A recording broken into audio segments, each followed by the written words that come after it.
Kalau ada perkampungan Indonesia yang lengkap di situ, mulai ada rumah sakitnya, restorannya, penginapannya, angkutan tersendiri, saya yakin Indonesia mampu itu. Saya yakin Indonesia mampu. Investor pada berebut di situ, Gus ya? Menurut saya ya, karena ini barang yang pasti gitu. Kan bisa dihitung berapa jumlah yang haji, Kuota, berapa jumlah yang umroh gitu, berapa putaran uang di situ. Itu yang sangat baik. Dulu saya pernah mengantar seorang pengusaha besar menghadap Presiden Jokowi. Saya antar di istana ketemu Pak Jokowi. Ya punya rencana mau bikin kota hujat Indonesia di Nusa.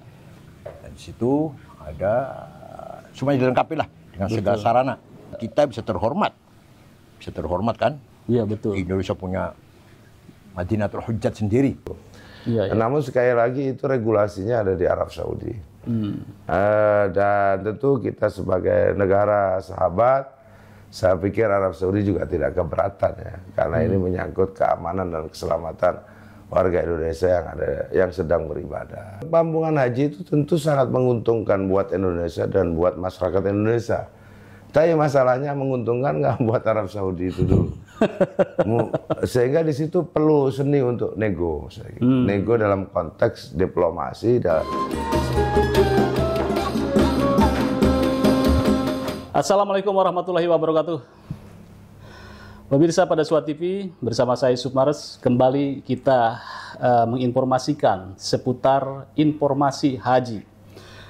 Tempo hari kita sudah banyak wawancara atau podcast dengan anggota Komisi 8. Sekarang saya bersama dengan Dr. Kiai Haji Jazilul Fawaid SQMA atau Gus Jazil sebagai Ketua Fraksi PKB DPR RI dan juga anggota Panwas Haji ya Gus ya? Iya, dari Badan Anggaran. Nah, ini yang lebih krusial menurut saya, ini wacana tentang Kampung Haji atau Kampung Indonesia yang tadi Gus Jazil mengatakan bahwa ini penting untuk mengurai kemacetan dan untuk menampung jamaah haji. Nah Gus, persoalannya ini bagaimana regulasinya dan siapa yang akan memulai atau menginisiasi perkampungan haji itu? Jumlah jamaah haji Indonesia itu tidak mungkin berkurang.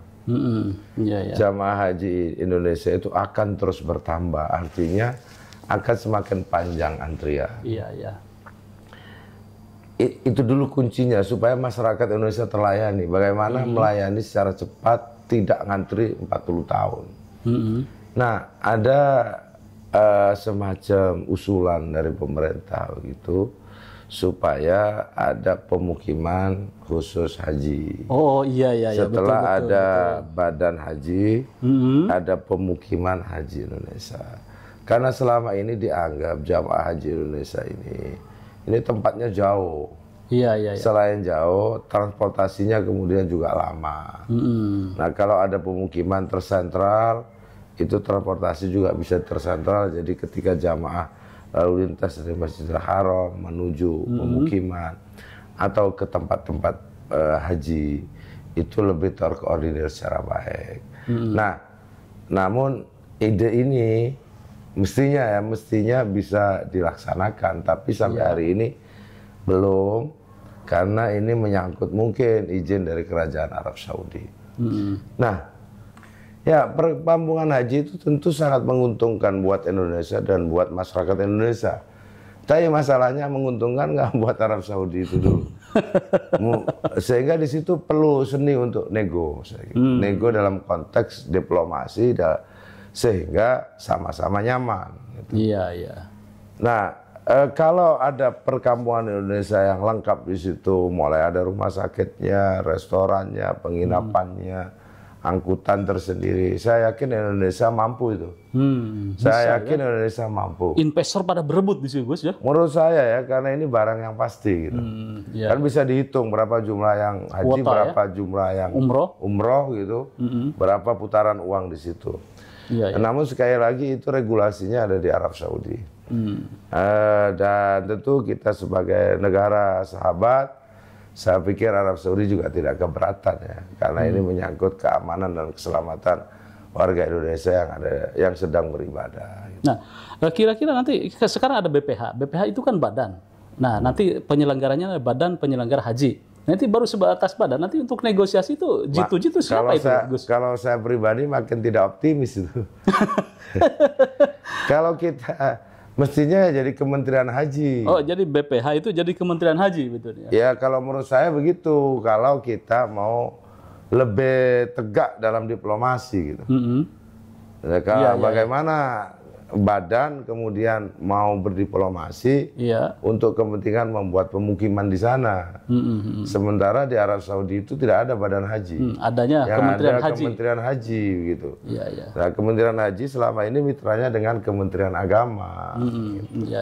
Jadi agak saya tidak terlalu optimis gitu. Kalau masih jadi badan penyelenggara haji. Begitu. Kalau leadernya badan penyelenggara haji. Oh iya. Kalau leadernya badan penyelenggara haji saya tidak terlalu optimis. Kan sekarang di dalam regulasi ini, di dalam model sekarang ini kan Kementerian Agama menjadi regulator, operatornya kan badan, tapi kan belum jalan. Gitu. Betul, Nah, pemukiman ini kan dianggapnya sebagai operator dong. Betul. Kalau operator ya badan. Badan itu. Nah, tapi badan apakah dipercaya oleh Arab Saudi? Tuan, ya. Oke, jadi ini perlu saya kira untuk dikaji serius, terutama itu untuk Pak Prabowo. Sepertinya keberadaan badan penyelenggaraan haji itu apakah perlu ditingkatkan menjadi sebuah kementerian khusus haji, atau ada kementerian haji, badan tetap ada, Gus? Ya enggak. Langsung haji. Gitu. Ya enggak, tapi akan mengurangi kewenangan Kementerian Agama itu. Netizen gimana kira-kira nih? Jadi Kementerian Haji udah jangan nanggung-nanggung tuh badan penyelenggara haji. Jadi aja Kementerian Haji. Ya. Gus, kira-kira ini tadi Gus Jazil bilang bahwa ini pasti masalah uang tidak masalah karena uang di BPKH haji juga bisa diinvestasikan ke sana. Kemudian investor yang lain juga pasti berebut di sini. Nah, kira-kira untuk merealisasikan seperti ini, katakan Pak Prabowo koordinasi dengan Pangeran MBS itu seperti apa itu PKB untuk mendorongnya? Ya, Pak Prabowo kan sangat rajin dan punya kemampuan untuk diplomasi. Utamanya di urusan-urusan dagang dan investasi. Gitu. Ini juga diplomasi pada urusan yang menurut saya penting. Memang hanya urusan umat Islam. Tapi tidak kalah pentingnya kalau itu memang diplomasi berhasil untuk mendirikan pemukiman dan meyakinkan kepada pemerintahan Arab Saudi bahwa ini juga akan menguntungkan pemerintahan Arab Saudi, pasti mendapatkan apresiasi yang baik dari umat Islam. Gitu. Ya tentu kalau bisa dalam tempo yang cepat, langsung lebih bagus kan ya? Sangat bagus gitu. Tapi ya tentu berbagai sisi harus dilakukan. Diplomasi itu termasuk juga oleh DPR, termasuk juga oleh pemerintah, termasuk juga oleh kementerian. Jadi semua level begitu supaya ada gambaran. Ini sudah lama, ide ini sebenarnya bukan ide lama baru. Ya? Sudah lama itu, zaman Pak Soeharto kalau nggak salah ya. Bukan ide baru ya, tetapi apa yang menjadi kendala kita tidak tahu persisnya. Gitu. Tapi saya menduga bahwa kepentingan Arab Saudi lebih tinggi di situ. Ya, pemirsa, panjang lebar podcast dengan Ketua Praksi PKB DPR RI dan juga anggota Panwas Haji, Kiai Haji Dr. Jazilul Fawait, SQMA. Ini sebentar lagi profesor kayaknya nih. Ya, Gus, sebagai closing statement, saya kenapa bertanya tentang harus ada permukiman haji, kemudian permukiman Indonesia. Ini terinspirasinya kan dari Aceh tuh. Masyarakat Aceh dulu nenek moyangnya punya tanah di sana, kemudian digusur untuk pelebaran Masjidil Haram, kemudian dibangun di tempat yang lain untuk hotel, dan manfaatnya sekarang jamaah haji Aceh itu dapat 200 SAR itu, kalau nggak salah 8,7 juta itu setiap yang haji ke situ. Ini luar biasa ini. Ya itu zaman kerajaan dulu, makanya Aceh disebut Serambi Mekah. Iya. Ya karena memang sangat dekat hubungannya dengan Mekah, dengan kerajaan Saudi, sehingga juga mendapatkan tanah di sana. Nah, cuman itu masa lalu. Kalau sekarang, wah susah ya. Sulit karena tanah di sekitar Masjidil Haram sudah waduh, udah T atau MM-an ini semeternya. Bukan soal harga, karena ini juga menyangkut lingkungan yang ada di sekitar situ. Dan menurut saya ya kalau kita betul-betul mendapatkan tempat begitu, ini luar biasa. Luar biasa. Dan keadaan hari ini kan semua serba cepat. Kalau dulu orang haji itu jangan lupa itu naik onta. Ya, berapa seperti tahun sekarang. Itu? Bukan ketika dia ke Mina, naik onta, ke Madinah. Iya, pakai onta.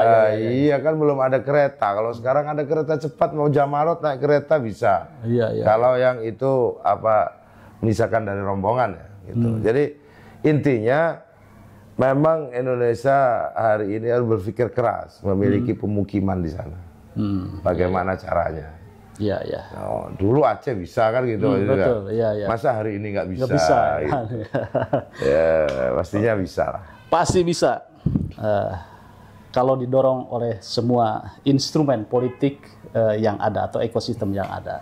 Terima kasih Gus. Makasih Pak Yusuf. Makasih. Selamat berjalan, semoga sukses menunaikan ibadah haji dan menjadi pengawas haji di Tanah Suci. Terima kasih. Jangan lupa like, share, subscribe pada Suara TV. Wassalamualaikum warahmatullahi wabarakatuh. Waalaikumsalam warahmatullahi wabarakatuh.